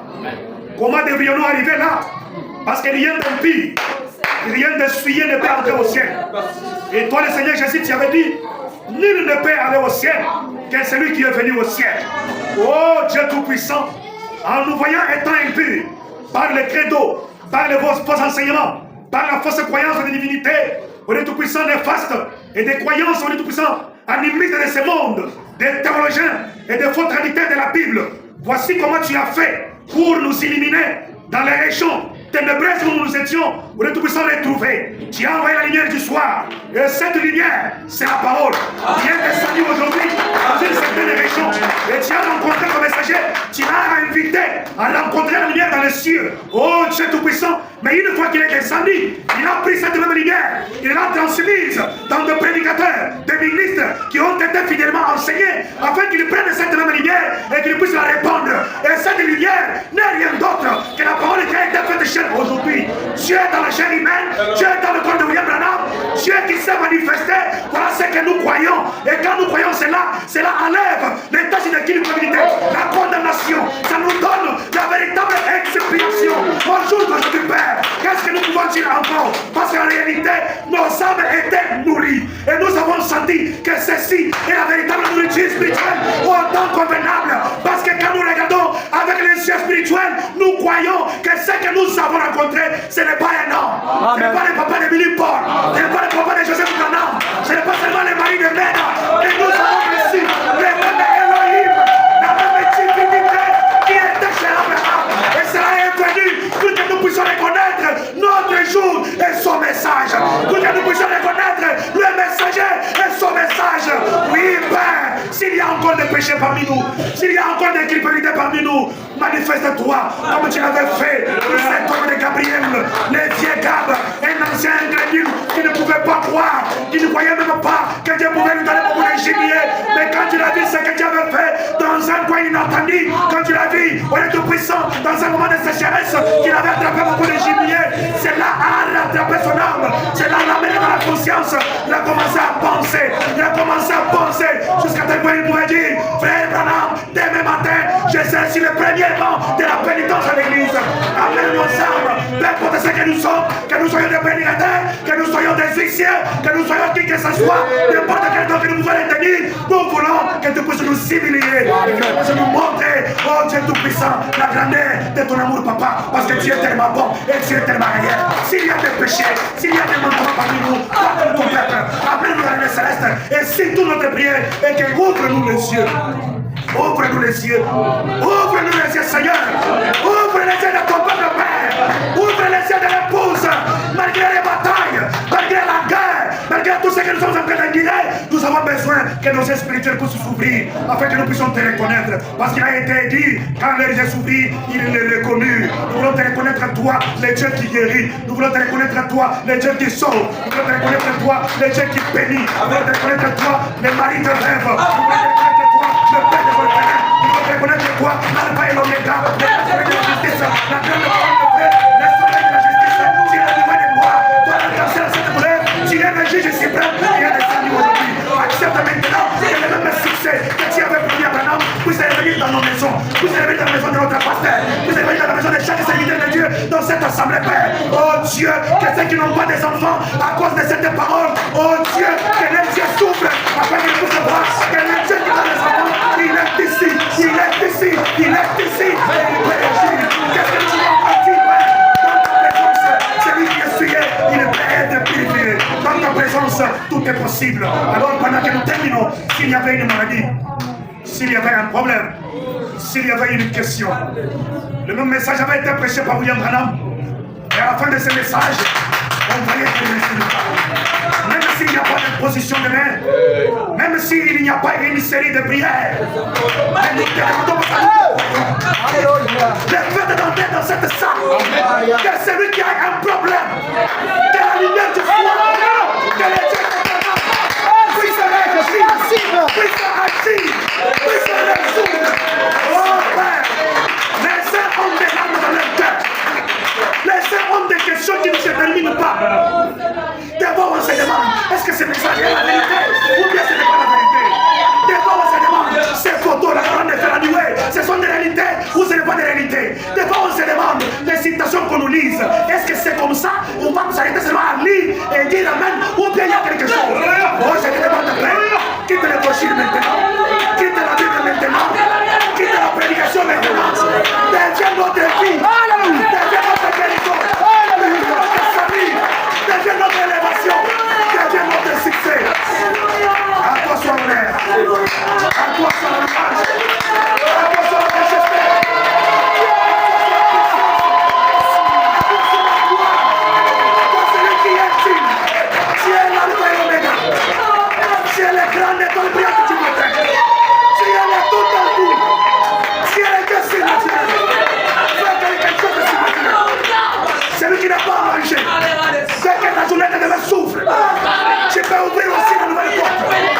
Toi tu ne connais pas de chèques, toi tu ne connais pas de crises, toi tu ne connais pas de chômage, tu es un Dieu bon, et tout ce que tu fais est bon.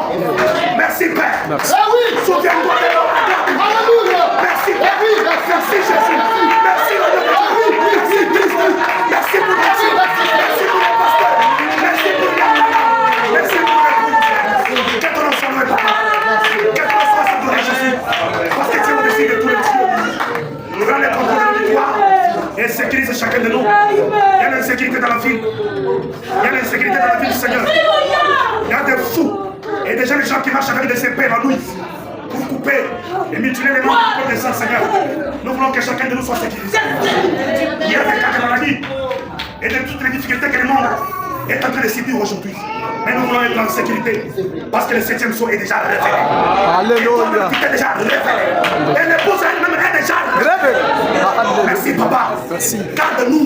On n'a pas peur de quoi que ce soit. Amen. On ne craint pas le diable. Amen. On craint la divinité. Amen. Et on va vivre la divinité en nous. Amen. Partout où nous allons fouler le pied, donne-nous la possession.